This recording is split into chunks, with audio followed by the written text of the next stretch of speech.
Meyer, de nueva cuenta, gracias por permanecer aquí. Con todo gusto, Carlos. Pero Jan, en el enfrentamiento hasta ahora declarativo, entre el presidente de la República, la Compañía de Jesús, el episcopado mexicano todo, e inclusive los ministros o pastores evangélicos, parecía que tocaba a fondo el encontronazo, pero el presidente lo abrió también ya zorrajándole al publicista Carlos Alarraqui, mexicano, pero pues también judío, pues la afirmación de que es hitleriano. Y a esto la comunidad judía en México ha reaccionado indignada, dice que es una ofensa para todos. ¿Qué piensas de esto?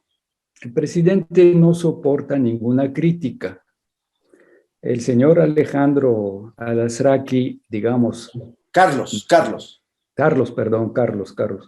no es mi editorialista preferido, pero, y sí es muy crítico, a veces incluso de manera un poco grosera, con el presidente. Pero, digamos, yo recuerdo en Francia las críticas, incluso las emisiones de televisión con el Muppet Show, donde criticaban al presidente Mitterrand y después al presidente Chirac, llegaban hasta la vulgaridad y la grosería, pero bueno. Pero reaccionar como reaccionó, o sea, repite lo que hizo contra la Iglesia Católica, de la misma manera. Ahora, me llama la atención, tú sabes que tengo una obsesión con Rusia y Ucrania, me llama la atención. Él dice, este señor periodista tiene un pensamiento hitleriano, de Hitler. Hitler ha muerto, pero ahí está el pensamiento hitleriano. Bueno, acuérdate que el presidente Putin decía y dice hasta la fecha que los ucranianos son nazis o neonazis y que el presidente Zelensky es nazi. El presidente Volodymyr Zelensky es judío. Su primer ministro es judío. Su secretario de la defensa es judío. Y luego dicen que los ucranianos son nazis, que son antisemitas, que en la Segunda Guerra Mundial fueron los peores asesinos de judíos, como los nazis.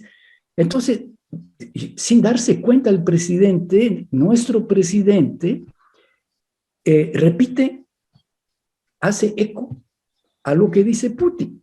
Decir nazi es como decir, es una bestia parda y hay que acabar con ella, ¿verdad? No tiene poder para... Si hay razones para que esté indignado tanto Alarraqui como la comunidad judía, pero hay otro ángulo, Jan, que quiero tu interpretación.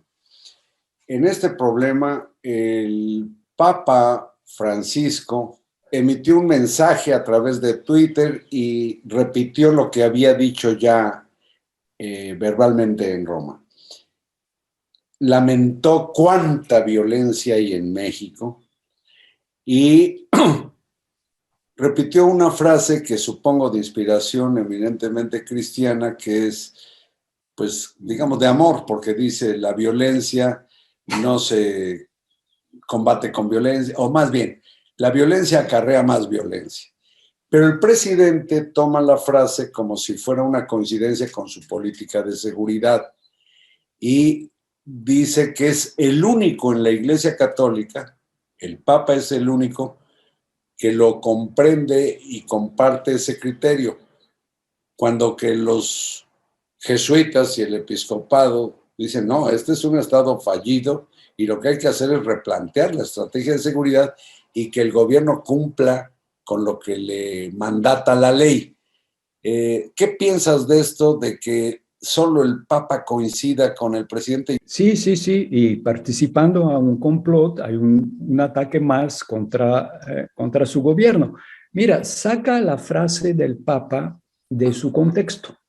El Papa, y otra vez regreso a Ucrania, el Papa ha sido muy criticado porque no ha condenado nominalmente el presidente Putin y Rusia, y también exhortó a la paz, o sea, un llamado caritativo, humanitario.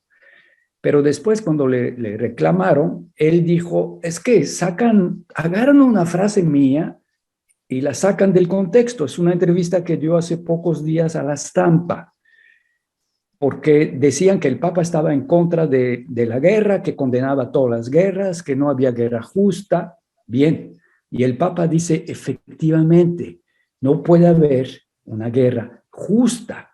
Una guerra de agresión nunca puede ser justa. Una guerra preventiva no puede ser justa. Pero la defensa legítima existe. Entonces es muy diferente, como puedes ver. No es así una beatería ingenua o bienaventurado de abrazos, no balazos. Pero el presidente efectivamente se ampara e incluso dice, es el único cristiano. El único verdaderamente cristiano es el Papa Francisco. Bueno, ¿tú crees que esos dos jesuitas, iba a decir viejitos porque casi tienen mi edad, Javier y Joaquín, el Morita y el Gallo, que vivieron 40 años en esas montañas, que desde un principio señalaron y protestaron contra la violencia?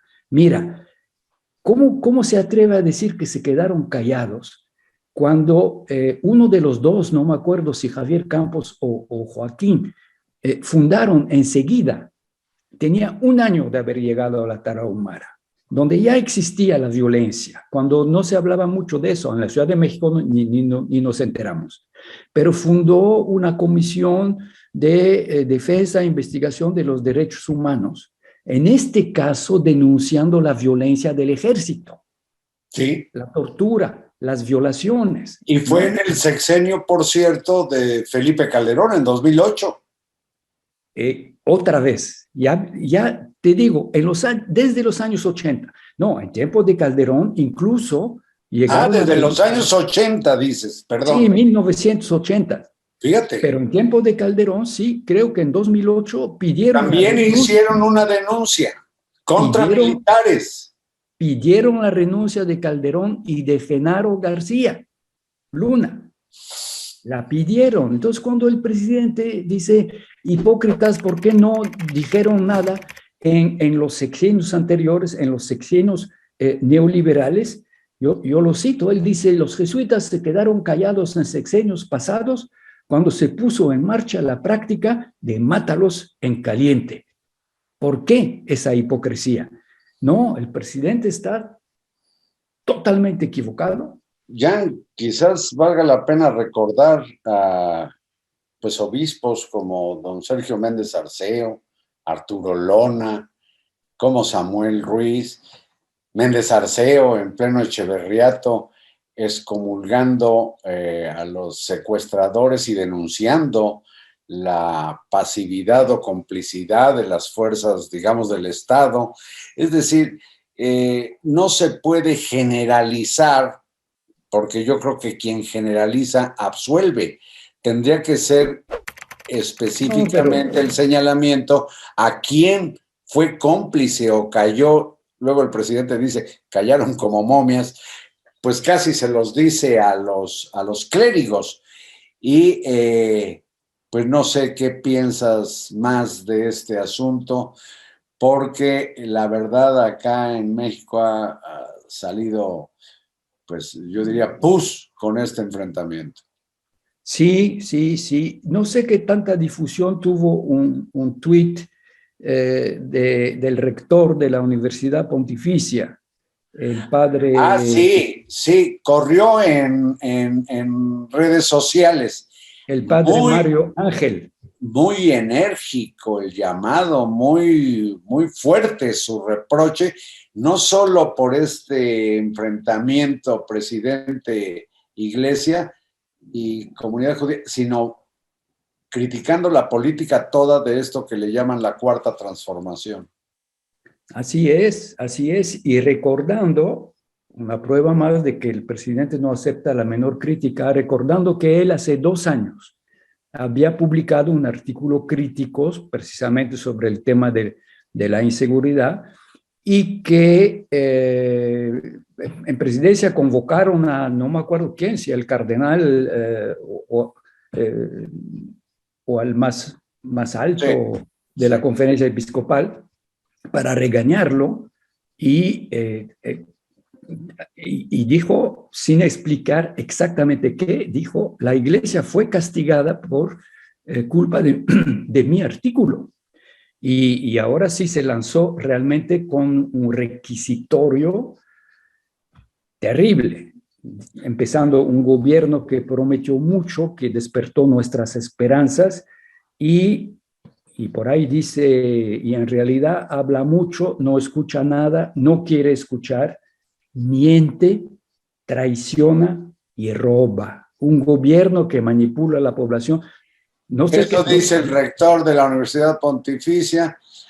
Jan, yo te agradezco mucho esta conversación.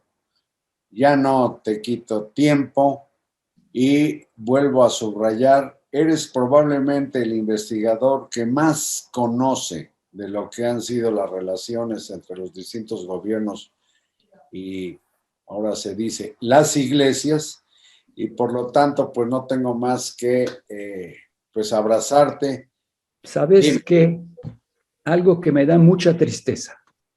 Cuando a finales del siglo XVIII el gobierno de España, el gobierno colonial de España, expulsó a los jesuitas de todo el imperio y los expulsó de México y que hubo protestas populares, el virrey dijo, y que sepan de una vez para siempre que los sujetos del gran monarca nacieron para callar y obedecer.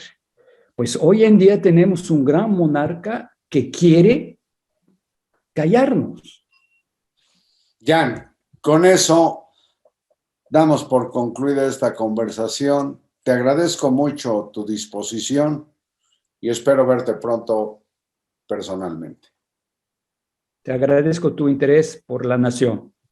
Gracias, señor. Buenas noches. Y a ustedes, muchas gracias.